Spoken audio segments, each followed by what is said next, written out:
All right. What are you sipping on? Water? Water. Yep. It's Nothing 12 o'clock here and exciting. I've got half of my coffee left still, so that's what's happening over here. Nice. Welcome, everyone. Happy Thursday. My name's Ruby. I'm the director of the Feed Real Institute, and we have a special guest today. Dr. Linda Loudon is joining us. Thanks so much for being with us, Linda. How are you? I'm great. How are you? I'm hanging in there. I love the Thursday lives, but like somehow the rest of my schedule just gets thrown away every time. I hear you. So I'm going to do a nice little intro for you while we're waiting for our audience to trickle in. Great. Today we're talking about natural first aid for dogs and essentials from an ER vet. Dr. Linda Loudon is an integrative emergency veterinarian with over 23 years of experience. And several years ago, she transitioned from full-time ER work to building her own online business, which really allowed you to take control of your own schedule, right? And do what we're doing right now. Yes. Yes. And it was supposed to slow down a little bit, but that hasn't happened. I love owning a business, but there's just a lot of pros and cons that I think people don't talk about. Yeah, I think they talk about freedom, right? And you do have freedom, but there's also the freedom to work all the time on your business, even after hours. So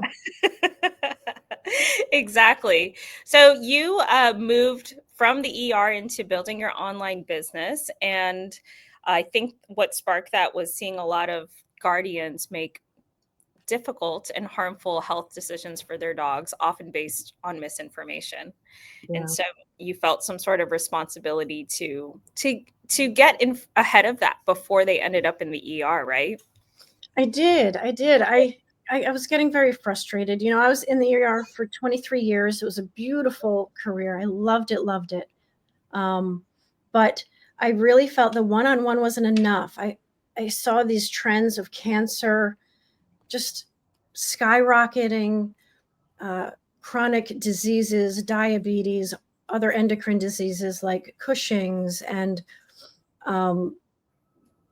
arthritis in these getting earlier, obesity, immune-mediated diseases because of the over-vaccination. And it was very frustrating, right? Because I would get them when they're really sick and some I couldn't save. And I know why they got there. And I wanted to meet these people before they ended up in my ER so I could help them make better decisions. And so I had one case one day that it was just so sad. It made me so angry. It was a 16-year-old cat that was living his best life. And the owner was like, I need him to live as long as possible. He's my best friend. And she took him to the vet and he got 4 vaccines that day as a At 16 years old? At 16 years old. Hadn't been vaccinated since he was a kitten. And it sent him into a spiral. And I spent the entire weekend at work trying to save him. And I couldn't. And the vet didn't mean harm. I called him and I said, your vaccines killed this cat. I'm the one. I am going to call people on it because we're not going to learn if we don't talk about it. And he was this really nice older man doing this for 50 years. And that's what he learned. And he truly believed that that's what he was supposed to do for this cat. And we had a long conversation and he did agree to change some things. But I was like, I can't. I have to do something. I felt called to get online. And so that's why I'm here. I love that. So Dr. Linda Loudon is going to be one of our Feed Real Summit instructors for our hands-on workshops this October. I know a lot of our audience has joined us for our past summits.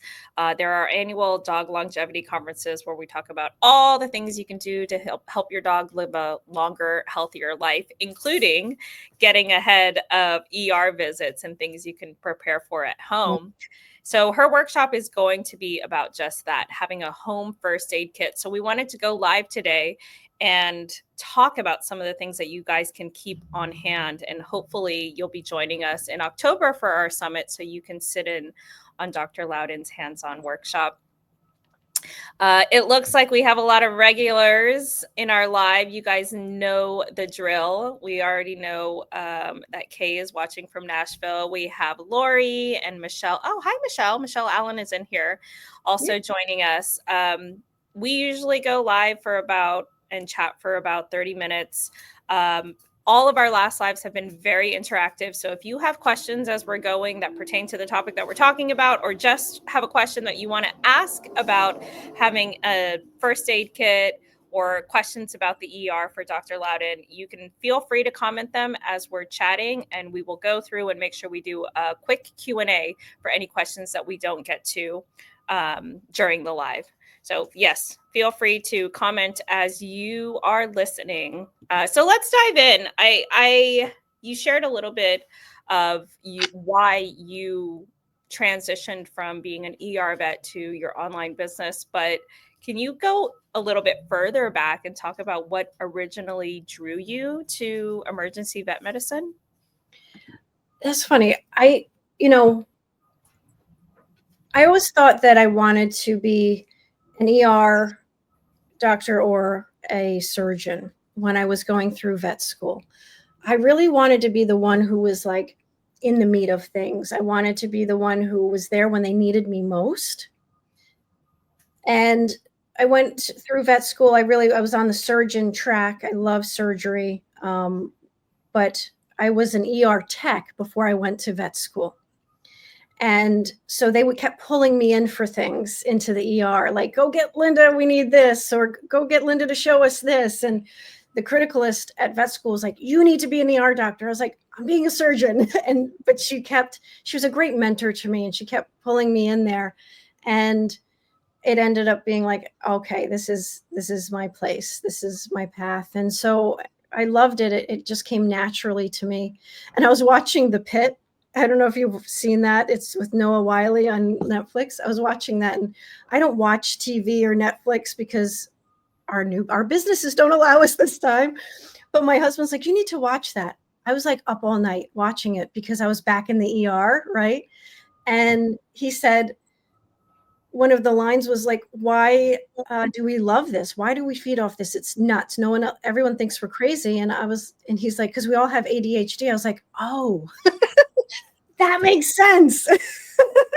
That's probably a piece of why I love being in the ER. It moves from one thing to the other, fix them, you make a big difference for them, and then you move on. So it's fast, and you're always learning. You're always faced with different situations, and I like that. I like having to think quickly on my feet. Did you have any regrets when you made the first move, or were you like, this is what I want? Because there's a lot of tough cases I think you see in ER medicine that, when you have a general practice and you're just oh gosh.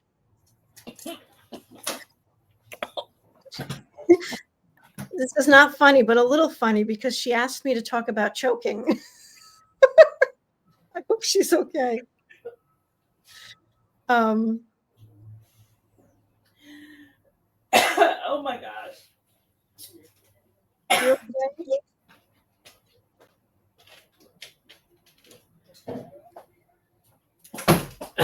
It is funny because that's exactly what I was thinking. I just almost died right now. Live. I'm so sorry. If I was with you, I could save you, but I'm not. Oh. Yes, I was thinking that. I just choked on my cough drop. Oh, it was cough drop. My next question is about choking. Sorry, guys. But I'm going to let you talk about that. Yeah. While I gather myself. Absolutely. So I never had any regrets. I came out and I did an internship because I felt you really need to do that. You can't hop right into ER.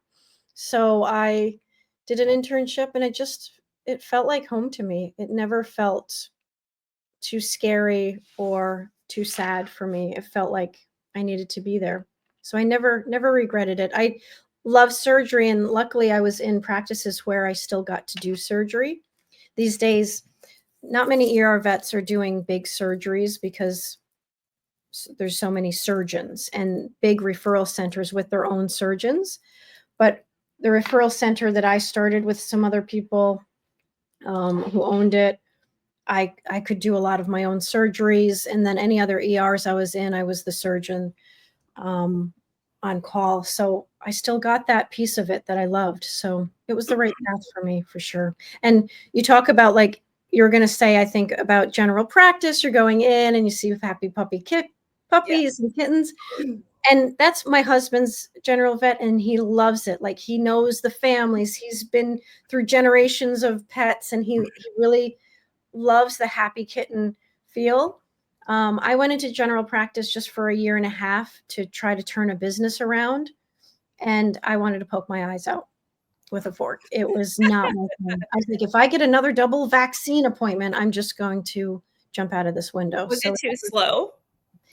too slow, and not like, I didn't feel like I was in a corporation, so I had rules to follow. So I didn't feel like I got to make a lot of my own decisions about my medicine, and I didn't feel like I was helping or healing. I felt I was hurting. And so Well, now you're making so much more of an impact yeah. with all of your students and coaching sessions. Are you It's coming okay? back. Yeah, it's coming back. Just a second.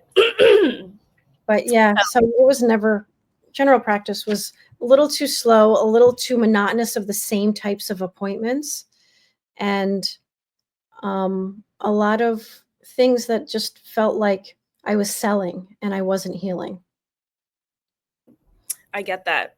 So diving into having an emergency kit, I mean, is that something that you realized when you were an ER vet, that you were like, people need to be a little bit more prepared? Could you talk about some of the essentials that we might have? Yeah, I think it's very important to be prepared for a number of reasons, because when there's a lot of things that you could maybe at least start treating at home, or even manage and not have to bring your dog into the ER. And because the ER is not a fun place for anyone but me, like, you don't want to be there. uh, it's You're going to be faced with costs. You're going to be faced with decisions. You're going to be faced with maybe treatments that your dog, you may not want to agree to. So it's a stressful whole other thing that I could talk about, just the ER visits, for a whole other hour. We'll have to do that one day. So I don't want you in the ER if you really don't have to be there. So there's a lot of things, and to just have an emergency kit, because I started to think and realize, like, what am I reaching for at home? Like, what do I have that that I think that other people could be using, so that they can manage these things at home and avoid the stress of for their dogs as well.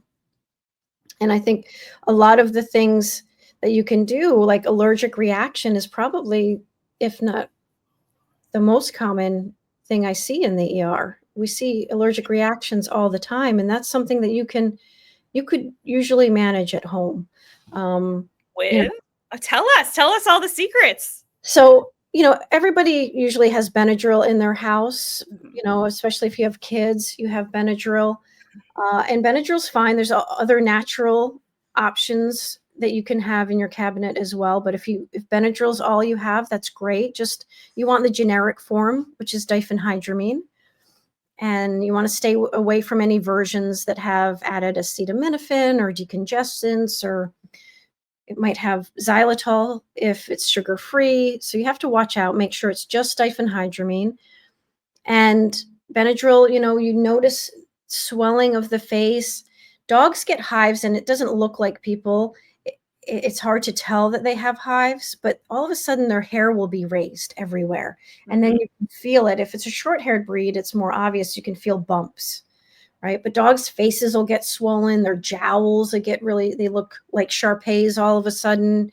they get super, super itchy, like not your regular scratch. It's like, oh, they go nuts with the itch.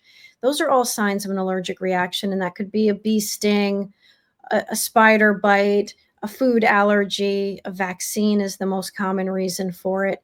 So you want to give something like a Benadryl, or a Nettles is great. Animal Essentials has one that you can order and have on your shelf. Is that a Nettles tincture? They have tinctures. They also they can have it in other forms too. Whatever is easier for you. I like the tincture, and that's a natural antihistamine, and you can use that in place of Benadryl. And it's gentle on the liver, and it just supports allergies. If your dog is known for allergies, you can even give it as a natural allergy defense during seasons that your dog tends to flare up. If your dog has these hives or some redness of the skin will get all inflamed. Apple cider vinegar dilution is really great for that. It can be very soothing and can just relieve some of that redness and itchiness. You don't want to use that on any open wounds like hot spots or stuff, because that will sting. But it's good when they're first starting to get that itchiness. And then if you find, which is rare, but if you do find sometimes on the muzzle lips, you'll find the bee sting. Calendula is good for that, or Loudon salve is good for that, just to put on a bite. I really like the salve from CBD Dog Health. I do too. I think it's the Remedy, I want to say. Yeah, I've used that on my own bug bites that are just like super, super itchy, and it's like immediate relief. Yeah, it's really good. It's really good. That's good to have in the house. That's on my shelf. If my dogs don't usually get hot spots, but if they get any kind of skin irritation, I'm grabbing that for myself too, my kids. Yeah, for sure. Well, what are the top 3 things? Well, you mentioned allergic reactions. What are the 2 other things that you saw very commonly as an ER vet? Just cuts, abrasions, like traumas. Dog gets cut in the backyard, they don't know what he ran into, or broken nail is really, really common. So you want to be prepared for those. Those are simple things, unless it needs sutures, that you could handle at home.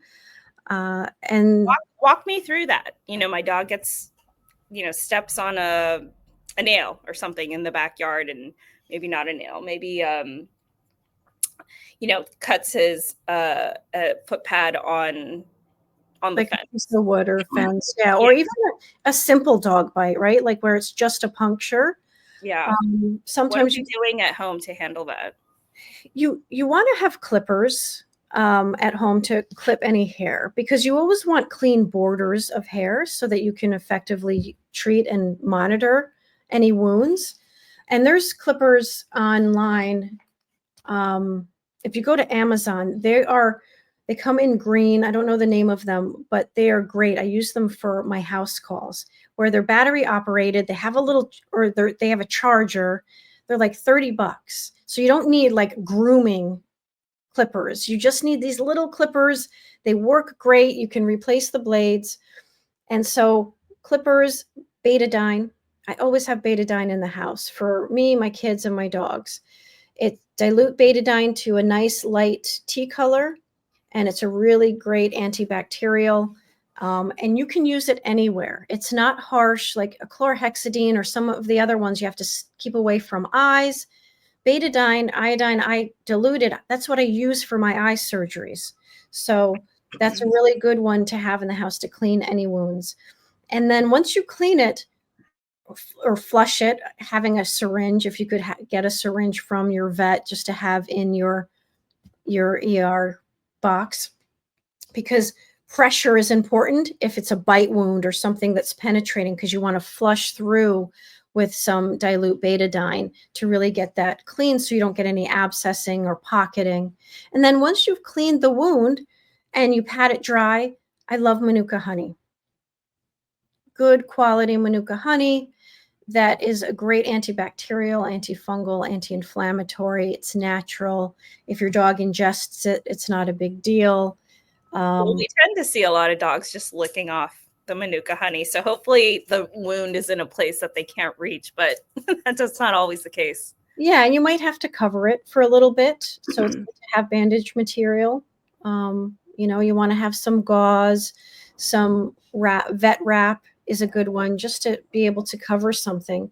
And if you do cover something, you've got to make sure that it's not tight. I have had animals lose limbs because they put a bandage on at home and left it on. That's a rare occasion where someone's not paying attention to their dog, Sure.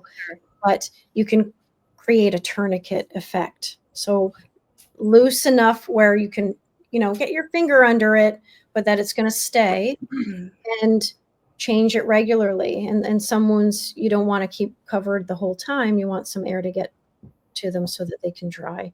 But keeping them clean is really important. Using any antibacterials.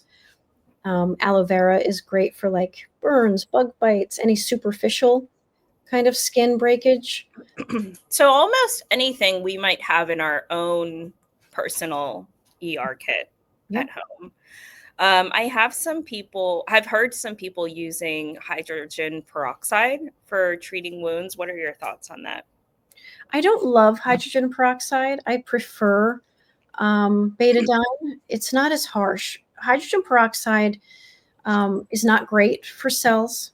It's not great for healing. So you don't want to use too much of it. If it's all you have, okay, dilute it a little bit and don't overuse it. Use it once for that initial cleaning. But if you're in a healing, you don't keep putting hydrogen peroxide into it because it'll delay healing. On the topic of hydrogen peroxide, I have also seen it used as something to help your dog throw up if they've accidentally ingested something. Thoughts on that? Because I know, so for those of you in our audience, we did put out a brief survey asking what you guys were worried about the most. One of them was choking, one of them was accidental ingestion of something, bleeding, and then vomiting and diarrhea. So I think that is a big thing because, well, here in California, we have seen marijuana edibles on the beach, or like half smoked joints left over. It's not often that you find them because someone might pick it up and finish smoking it, but your dog might get into something like that. And we've seen an increase in that here in California. Are you recommending hydrogen peroxide for a situation like that? Yeah, you want to have poison control number handy because every toxin is different. And so you want to know what toxins should I make them vomit right away? What toxins should I just get to the vet as soon as I can? And there are some times you don't want to make them vomit because it could be too harsh on the esophagus on the way up. So having that poison control number handy. Once we're done, I can put the ASPCA number in the chat for us so everybody has it. But have that on your fridge, have it in your phone, just so that you can call right away and talk to a toxicologist. And a lot of people will come into the ER, they'll get annoyed if we make them still call. But these are toxicologists that are only dealing with poisons every single day. They have all of the references of past toxic exposures. So they are the experts in that. And although you may come into the ER and be like, you're the doctor. Yeah, we know how to treat most of them, but they may have something new that's come up, a new treatment. Your case might be a little bit different. It's really great resource. So either way, you're going to be calling poison control. Then, yeah, if it's something that really you have to have them vomited at home and you want to do it right away before they start to absorb anything, then hydrogen peroxide would be the way to go. You're giving like a ml per pound of hydrogen peroxide. But you have to be careful with that. You don't want to ever go over 45 mils of hydrogen peroxide. It is harsh on the esophagus. I was just telling you that it kills cells and it's harsh on a wound. Imagine what it's going to do to an esophagus. So you only want to use it in a situation where what could happen to the dog from that toxin is worse than what could happen to its esophagus if it ulcers. So, and then you only want to repeat it once if you have to, if you don't get any response. So that is something that you can do. If you are close to a vet and you can get right there, I prefer you coming to us so that we can use apomorphine IV. It's quick. You're not touching the esophagus. They vomit right away. And then they're in the vet where they can give them something to reverse the nausea right away, which is nice because it stinks to be nauseous. And so if you can get to the vet, let them do it. If you have to make them vomit, use the hydrogen peroxide.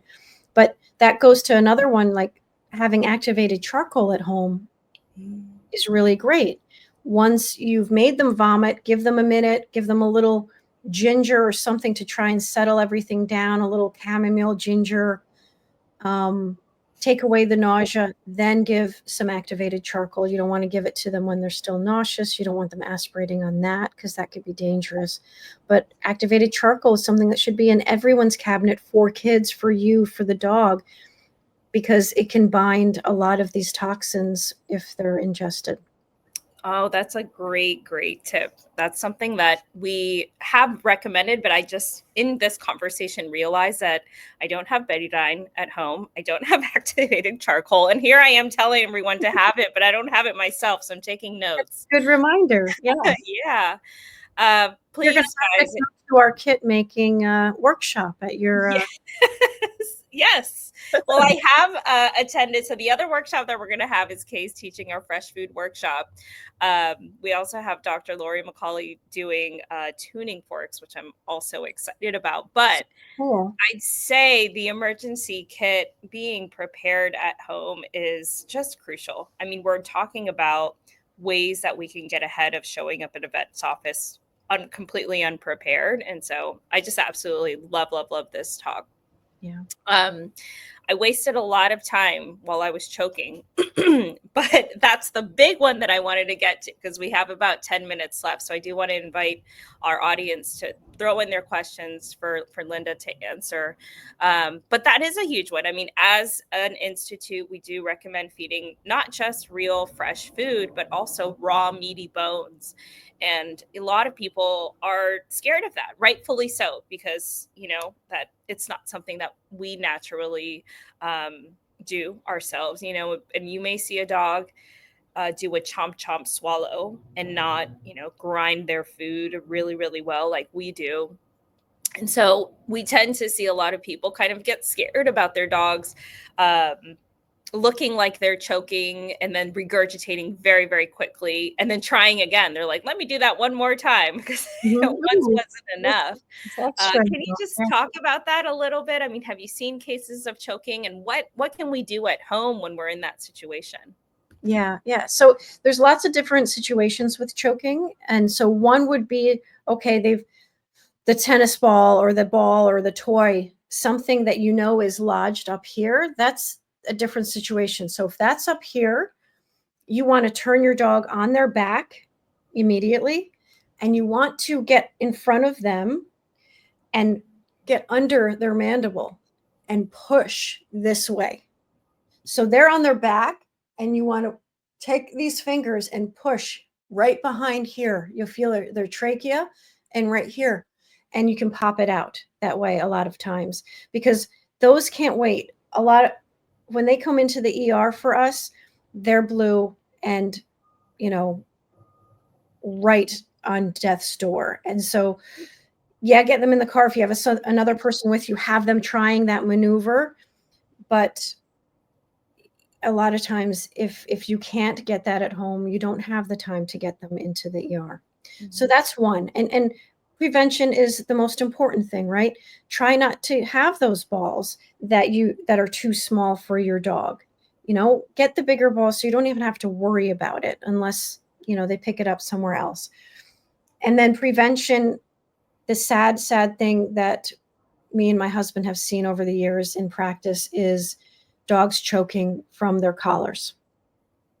Another dog playing, grabbing it, getting stuck, teeth stuck in it, and then the alligator roll, and the other dog ends up inadvertently killing the other dog by the collar.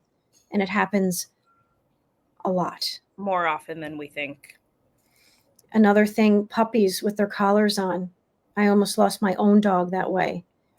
He was in, and I'm an ER doctor, and I put him in his crate, and he was 8 weeks old in the back of our car. We're driving, me and my little boys, and after their baseball game, and I heard a little noise that only an ER doctor would know that meant he was choking. And I pulled over, ran back. His little collar had gotten stuck on the hook in his crate, and he alligator rolled. And I, tore ligaments in my fingers trying to get him out. Luckily, he had 2 doors to that cage. Got him out just as he was passing out. If it was anyone else, they would have got home and opened that door to that dead puppy. So no collars in the crate, no collars when you ever leave them alone. My dogs never have collars in my house when we leave. They come into the house, their collars get taken off because puppies getting hung on doorknobs, it's horrendous. So prevention, right? Take the collars off. The other thing, if they choke on like a bone or something, often that gets past the upper airway and is in the esophagus, and that you see that excessive choking, excessive swallowing. Then you want to head to the ER, because hopefully it will pass into the stomach, but you want an x-ray to make sure it did, because if it's stuck in the esophagus, we're going to have to scope it, and you don't want it there for long because you don't want damage to the esophagus. Sure. If they're choking and you have to put them in the car to get to the office, and you have some CBD, which I think should be on your shelf, like an Ease or a Calm from CBD Dog Health, the tincture, you can just put it on their lips, on their gums, just to try and calm them while you're getting them to the ER. Yeah, because it is a very scary experience. And also, if I can add on the topic of prevention, if you're feeding a recreational chew, right, one that is not meant to be completely consumed and likely won't break down in the body, just like the toy, go for the biggest one, one that's bigger than their head and difficult for them to swallow in one go. But I have seen other cases where they do the chomp chomp swallow, and a piece bigger than they anticipated goes down, but eventually the body breaks it down in most cases. And so just be mindful of knowing the difference between a bone that is edible and should be consumed versus a recreational one that you're just feeding the outside of it for dental benefits. Kay has a good question here. What are your recommendations for a kit if you're in an area with a lot of venomous snakes? Oh, that's a good question. See, I'm not an ER vet who works in an area with venomous snakes. So I'm not the best one to answer that. So yeah, I don't have the snake kit solutions for you. I'm sorry. The only thing that I would say is having yarrow and Yunnan Bayou at home is really good. Yarrow it's like a poultice. It can pull out, but it also can help stop bleeding. Clean it with the betadine. And if you are in an area with venomous snakes, you have to have more knowledge than I do about it, and make sure you know where you're going, because not every, like on Long Island, you're not going to find an ER vet that has anti-venom.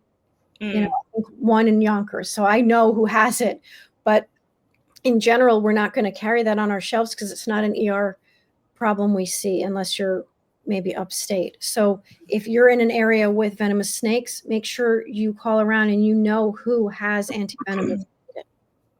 Yeah, that happens to be something that's more common here in Southern California on our hikes as well. And if you haven't already, a lot of times they have like rattlesnake prevention training that, your dog knows what to do. And when you see a snake, instead of going up, sniffing it, and getting a little bit too close, that might trigger that snake to bite. Instead, being able to train your dog to avoid those close interactions. And that is a really good point, Ruby, because that one command of leave it can save them from a lot of things, right? They're going to go grab something that they shouldn't. I had one dog that choked that I had to intubate because on meat that it picked up on the side of the road. and actually choked and was dying just from that, could not get it through its esophagus. But if they had a really strong leave it, so that dog, you see your dog going to something, you can stop them right in their tracks. It can really save you from toxin ingestions, from the lepto-filled puddle, a whole bunch of things. So that's a vital command to train. Yeah. Amanda says snake aversion training. I knew there was a name for it. Snake aversion training is absolutely something that, if you're in an area like that, will be really, really helpful. Okay, well, we're almost out of time here, so I just want to make sure I got all the comments and questions. In the meantime, I think it's important to just talk a little bit about how people react when there's an emergency situation. I think a lot of times we're in shock and sort of frozen in a panic. How do you recommend people practice emergency preparedness in those situations? Yeah. One is just getting as much knowledge about the different emergencies as you can, right? And you can go on my blog at drloudon.com. I do have, if you type in emergency, I do have some blogs on emergencies to help you really recognize them and then know what comes next. That is really important, because anything we know a little bit more about, we're not going to freak out as much about, right? If we have a plan, if you have a plan in place, you know what ER vet you're going to go to, you know who to call, you have your ASPCA number, it's going to help you keep control. And then remembering that, just like if it was your child, your energy is going to affect your dog directly. And so just trying to breathe and stay calm and keep your head clear so that you can make the right choices for your dog and how to go. And no, oh, here I go now, Ruby. It's catching. And also know that, go to my blog and look at the list of ER things, problems, symptoms that mean you just have to get in the car and go. Like, you can't wait. You can't wait. Know those so that you're not kind of like, oh, he'll be okay, and then he's not, right? So yeah, that's always on the side of caution. You said that's on your blog at drloudon.k9.com? No, not that one. Oh, drloudon.com. Got it. Yep. Okay. We'll see if we can find that on your site and share that with our audience.